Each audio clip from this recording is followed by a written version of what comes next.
Hatırlarsan çocukken en sevdiğin oyuncağını biriyle paylaşmaktan pek hoşlanmazdın. Sadece sana özel olduğunu düşünürdün. Sana ait bir oyuncakla kurduğun bağ sayesinde güvende hissedebildin. Belki de o oyuncakla birlikte güven duygusunu yeni anlamaya başladın. İlk kez bir sırrını en yakın arkadaşına anlattığın anı hatırlıyorsun. Güvendiğin insanlarla daha rahat, daha kendin olduğunu fark ettiğin zamanlar. İşte o an güvenin hayatımıza ne kadar erken ve derinlemesine işlediğini anlıyorsun. Güven tabii ki de sadece çocukluk yıllarında uğraştığın bir şey olmuyor. Yaş ilerledikçe güvenden beklentiler de değişiyor tabii. Giderek insan ilişkilerinin vazgeçilmez bir parçası oluyor. Arkadaşlıklar, aile bağları, romantik ilişkiler güven bağları üstüne kurulu. Peki bu güçlü bağ nasıl oluşuyor? Neden bazı insanlara kolayca güvenirken bazı insanlara derin bir kuşku duyuyoruz? Güvenmek neden bu kadar zor? Güvenilmek neden bu kadar özel hissettiriyor? Bu soruların cevabını bulmak için güvenin biyolojik temellerini incelemeye, güveni yitirdikten sonra tekrar kazanmanın mümkün olup olmadığını aramaya başlayalım.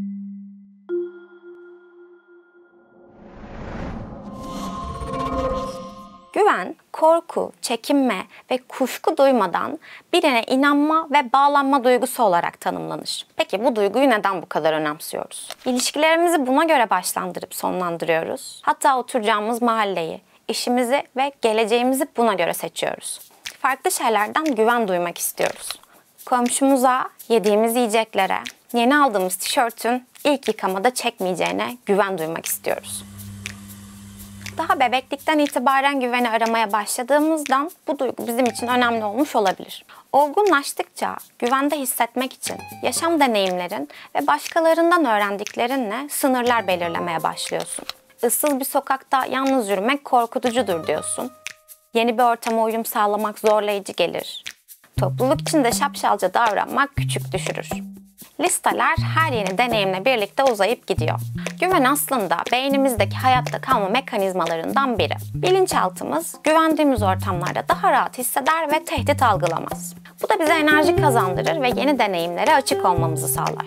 Örneğin güvendiğimiz bir arkadaşımızla yeni bir restorana gitmek bizi heyecanlandırıyorken, güvenmediğimiz biriyle yine aynı ortamda bulunmak kaygı yaratabilir. Evrimsel süreçte güvenebileceğimiz insanlarla birlikte yaşamak hayatta kalma şansımızı arttırmıştır. Bu nedenle beynimiz güven duygusunu geliştirmek için bir dizi mekanizmaya başvuruyor.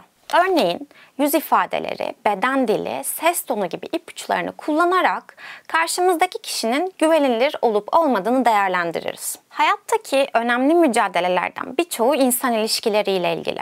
Onlara güvenmemiz gerekiyor ve garip bir şekilde güveniyoruz da. Günlük yaşamımızda sürekli olarak farklı insanlarla etkileşim halindeyiz. Tanımadığımız birine yol sorarken bile hızlıca bir güven değerlendirmesi yaparız. Bu değerlendirme geçmiş deneyimlerimiz ve gözlemlerimizle şekillenir.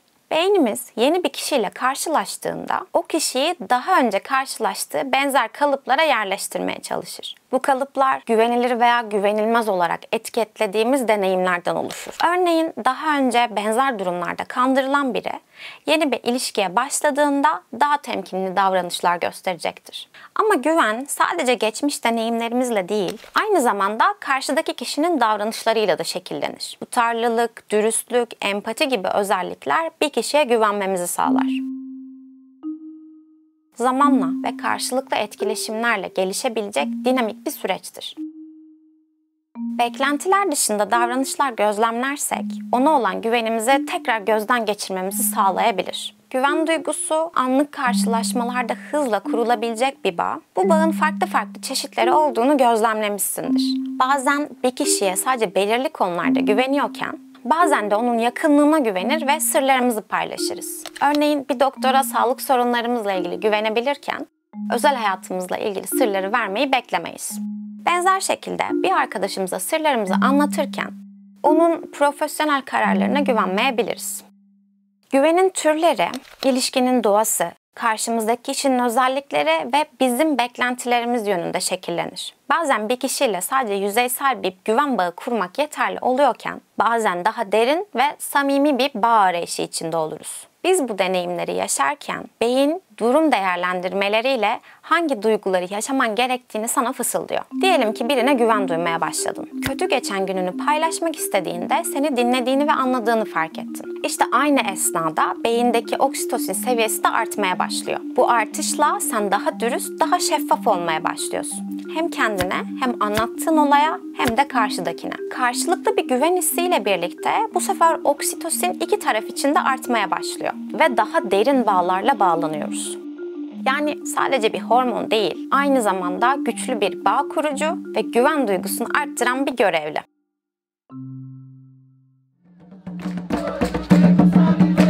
Bu hormonu dışarıdan doğal yollarla temin edebilmenin de mümkün olduğunu söylüyorlar. Sarılmak, dans etmek ve gülmek bunlardan birkaçı.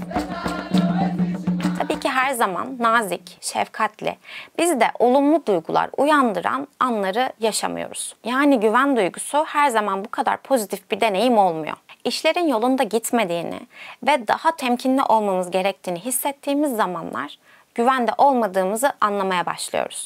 Sanki tüm bedenimiz alarm durumuna saniyeler içinde geçebiliyor. Kalbin hızlı atması, terlemek, kasların gerilmesi ve midemizin sıkışması gibi fiziksel belirtileri hissediyoruz. Bu esnada beynin mantıklı karar veren bölümüne erişemiyoruz. Sistem sadece kaç savaş modunda çalışıyor. Onaylanmadığını ve reddedildiğini hissediyor. Biraz daha insanlığın başından alırsak, düşünme, mantık yürütme ve problem çözme becerilerimizle diğer türlerden ayrılıyoruz. Beynimizde bu becerileri kullandığımız ve mantıklı kararlar aldığımız bölüm burası. Aynı zamanda oksitosin hormonuyla da işbirliği içinde çalışıyor ve harekete geçmek için bu hormona ihtiyaç duyuyor. O yüzden güvensizlik halinde bu bölümle iletişimimiz kopuyor.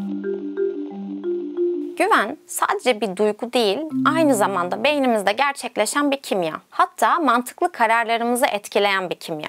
Bu hayattaki riskli durumlara karşı temkinli olmamızı sağlayan sistem, bazen durumu yanlış değerlendirmemize ve istemediğimiz kararlar almamıza sebep olabiliyor. Daima güvensizlik duygusu daha az tanıdığımız kişiler tarafından başımıza gelmiyor. Tabii ki tanımadıklarımızdan gelme ihtimali daha yüksek olabilir. Ama hepimiz hayatımızda bir kez olsun güvendiğimiz birinin bize hayal kırıklığına uğrattığını yaşamışızdır. Genellikle tanımadığımız insanlardan ziyade en çok güvendiklerimizden gelen hayal kırıklıkları içimizde derin yaralar açabilir. O an sanki görünmez bağlarımızdan birini yitirmişiz gibi bir his gelir. Genelde böyle zamanlarda ilk aklımıza gelen bağı tamamıyla koparmak olabiliyor. Çünkü anlaşıldığı üzere bunu bize yaptıran güvensizlik hissinin bedenimizde yarattığı alarm durumu. Ama bazı ilişkiler bundan daha fazlasını hak ediyor. Belki biraz durup düşündüğünde anladığın, çaba gösterebileceğini fark ettiğin ama çözümü çok geç kalınan ilişkiler yaşamışsındır. Güvenin zedelenmesi, yorgun gelen bir cevabın, yanlış anlaşılan bir cümlenin veya beğenilmeyen bir üslubun hemen ardından gerçekleşebilecek kadar kolay. Güveni tekrar kazanmak içinse iki tarafın da taşın altına elini koyması gerekiyor. Güven zedelenmesi gerçekleştiğinde durumu hemen fark edip çözebilmek bu işin püf noktasıysa, beynimdeki azalan oksitosinle bu işi nasıl çözebilirim? Düşünelim.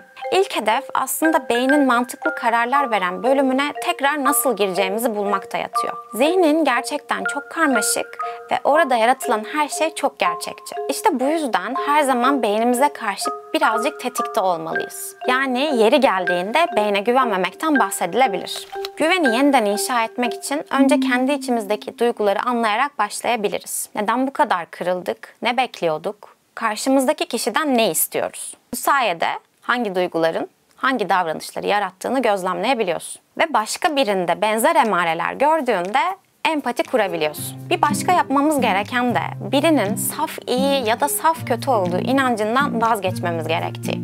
Ama nedense bunun tam tersine inanmaya çok meyilliyiz. Hayatı da, insanı da siyah beyaz olarak ikiye ayırıyoruz. Oysa insan karmaşıktır, yaşam karmaşıktır ve herkesin zaman zaman hataları olabilir.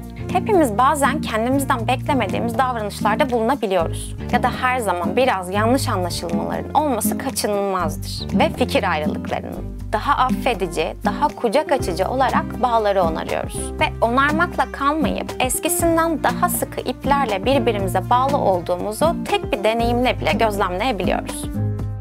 Güven hayatımızın en büyük maceralarından biri. Bir yandan bizi bir araya getirirken bir yandan en büyük yalnızlığımız olabiliyor. Bazen bir his, bazen bir seçim, bazen de kimyasal bir molekül olarak karşımıza çıkıyor. Aslında varlığı hepimizin en büyük ihtiyacı olan ait olma hissine ulaşmamızı sağlıyor.